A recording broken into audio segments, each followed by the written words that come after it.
Alright guys, TacticalRab here today. I hope you're all doing well and enjoying your day so far. Welcome to Championship Saturday here at Boston's Major 2, but there's so much drama to dive into today. Some interesting games last night, some surprising results, but also the flank getting kicked out of the venue shortly after they started their stream. That wasn't ideal. And also SlasheR calling out the format for these events ahead of a big game against the Toronto Ultra today. Very much enjoyed your thoughts in the comments below. Hit the like button if you enjoy. Subscribe if you're new as always. I'd greatly appreciate it. First of all, got to go through the two series we didn't cover last night. Guerrillas versus Legion was a pretty crazy one actually. Arcitys broke the kill record at 42 on Fortress Hardpoint to open up the series. Then Clayster was firing back. He had a phenomenal search and destroy at like a 3 KD here in the search, 3.25 KD. Clutched this nice 1v2 as well, even with the SMG to get the job done. So it was awesome to see Clayster have a good series. It was unfortunate, I thought, that Clayster and Legion ended up losing this one, but to be honest, even if they won this series, Clay and Co, it was kind of inevitable that this team just isn't going to work. Their chance was Major 1, right? They were ahead of the game early on. Their search and destroy was good.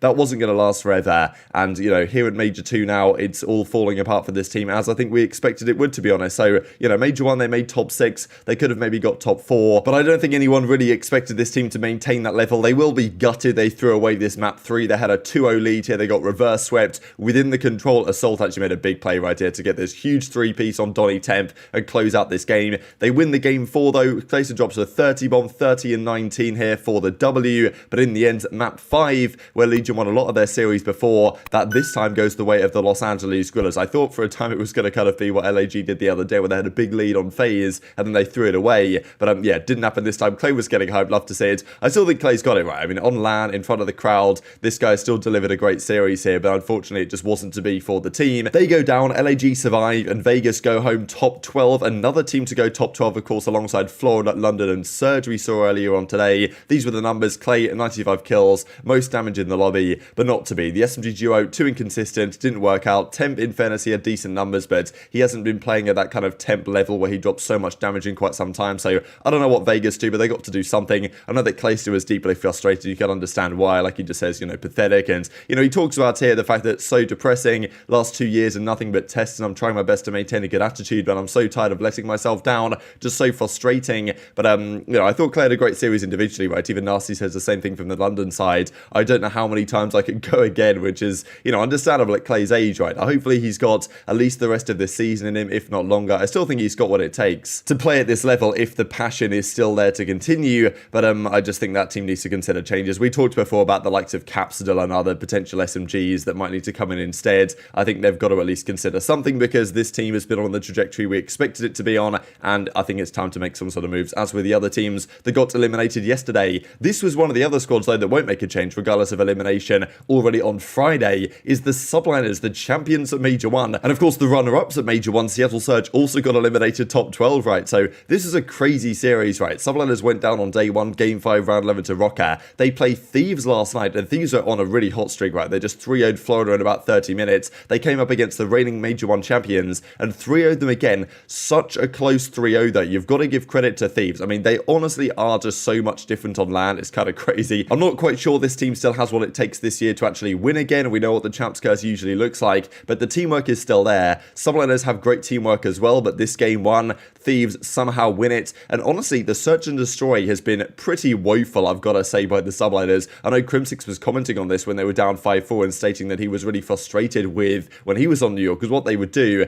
is just like, you know, have someone try and make a play. And just as he says that, Hydra runs down mid and just, you know, that's the idea, to try and win the round, make Hydra make a play and try and get the kill. He doesn't get the kill. There's no backup plan. They lose. And yeah, I think they went 0-4 in their search and destroys this tournament, the Subliners, which obviously in Major 1, it didn't matter so much because their respawn was so good. But against actual good teams that are catching up now, because, I mean, look, how many teams have ever won Major 1 and then won Major 2? It just barely ever happens. It's so difficult to maintain a strong level after right at the start of the season, just because the other teams catch up, and the control again was right down to the wire game 5 or round 5, but Thieves win it. So a crazy 3-0, crazy close 3-0, but Subliners go out top 8, and of course you can look from the Subliners perspective, I think, for good reason. The fact that they arrived last to the venue, they got like no prep time, they didn't even have their proper clothes there to go and shop at like TJ Maxx down the road or something. Other clothing providers are also available to, you know, get something to deliver for the team. But Thieves capitalize, they move on to top 6, and they've got quite the losers bracket run potentially ahead of them as well. And as Envoy says, clean 6-0 on the day, 6 map wins, 0 map losses. Could Thieves potentially make this crazy crazy losers bracket run is not out of the question. They put up a great fight against OpTic day one, probably should have won that series. And Octane, honestly, just looking at his numbers here, I think, honestly, the series yesterday, the numbers,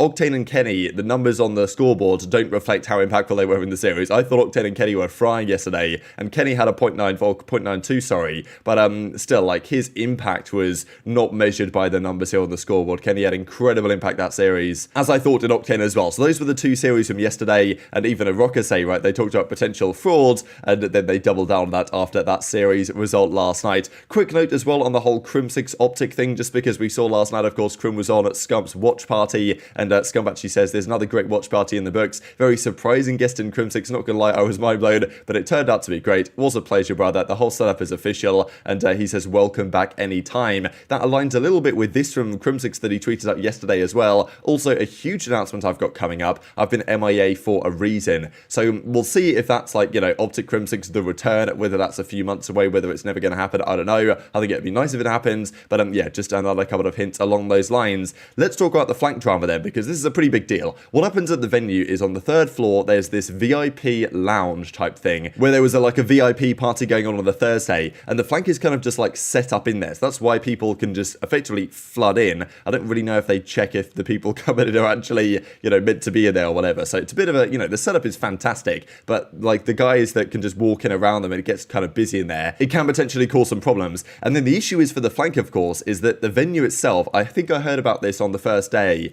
that there's like a cut-off time at the venue, so I think at 11 PM, probably local time, the venue like has to close. That's just the rules. The workers aren't gonna, you know, be there any later than that. So I'm not sure if this is a Boston problem or if this is a, you know, MGM music hall thing. Probably it's a matter of communication, but you know, what happened basically last night was that the match is finished, and therefore all the staff that working at the venue were like, okay, you know, job done, it's time to go, right? Which, you know, makes sense, but I think from their perspective, they thought, all right, it's time to close the venue and call it a day for the night. I mean, it's ridiculous temperatures outside, fair enough, but clearly they didn't get the memo that the flank was doing their, you know, episode after the matches conclude, because in fairness, right, the flank goes on after everything else is done, and all the, you know, they're packing up everything at the venue for tomorrow, everyone's kind of leaving and getting things shut down for the night, the flank's still going on in this room, so, you know, security and all the venue staff were basically just telling them to get the hell out of there. I believe they were informed a few minutes before this happened that indeed they were going to get kicked out at some point, but and they tried to power through, but it wasn't working out,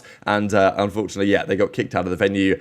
These guys handled it professionally, but I'm sure they must have been frustrated. Are we already at the bars talking? Yeah. What happened?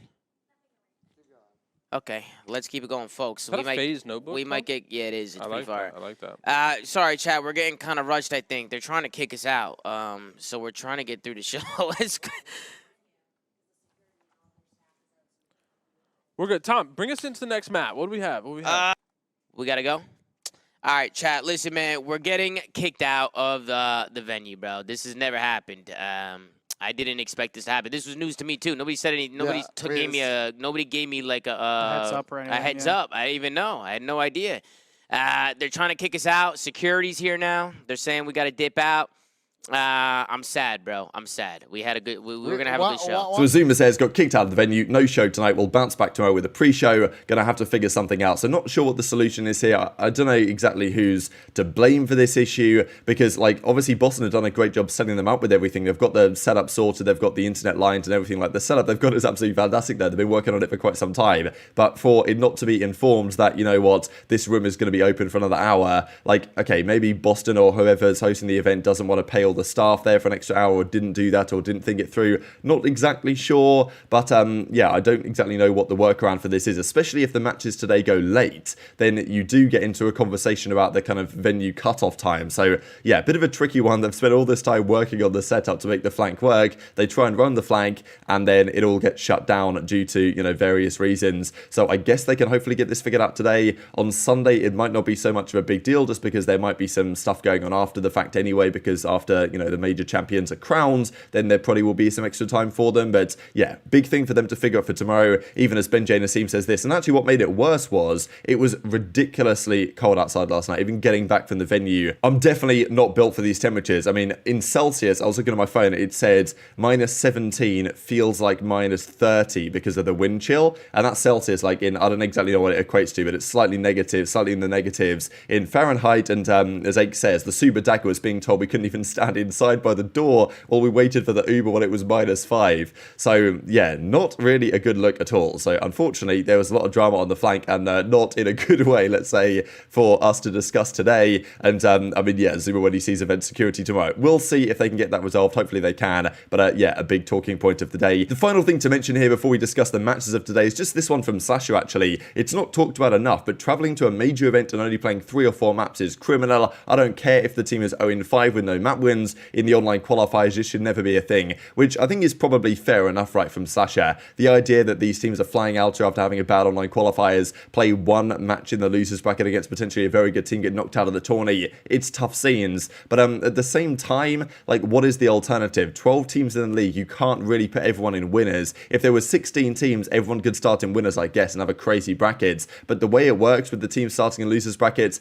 like, you know, I don't really know what other option there is apart from to start everyone in winners and then give the, you know, the top 4 teams a bye, which makes the bracket just straight up worse. So I think this is like the lesser of all the evils that are possible here, to be honest, without having group play at the events anymore, because group play is now done online in the preceding weeks. Here is the bracket then, ladies and gentlemen. So all these matches have gone down so far. Thieves Subliners was the first losers round 2 game that went down last night. Then today we've got Guerrillas versus Breach, the first losers round 2 game, to see if Breach can continue their run through the losers bracket. And then we've got 2 banger winners bracket games before we get into the losers bracket again. So this is how it goes. We've got Boston versus Guerrillas, Toronto versus FaZe. Man, that's going to be a cracking series. To see a rematch of these 2 juggernauts already in winners round 2 is great. And then OpTic versus Rokkr, the first time these guys have matched up since the SAE drama, of course. That's going to be exciting. And then whoever loses against Ultra and FaZe, they play Thieves, I believe. And then whoever loses OpTic versus Rokkr, they play the winner of Boston and Guerrillas. So OpTic only have to beat either Rokkr, Breach or Guerrillas, which might not be so easy, but they've only got to do that to make the championship Sunday, so that's going to be what's on their minds. But it turns out that OpTic, from having the scary side of the brackets, now actually are in a pretty decent position, it seems. If they can beat Rokkr tomorrow, they're already guaranteed top 3, and if they lose to Rokkr but then beat either Breach or Guerrillas last game of the day, then they at least make the championship Sunday with the run potentially still there. But man, what a set of games we got today. Very much intrigued to your thoughts in the comment section below. Hit the like button if you enjoyed, subscribe if you're new, take care,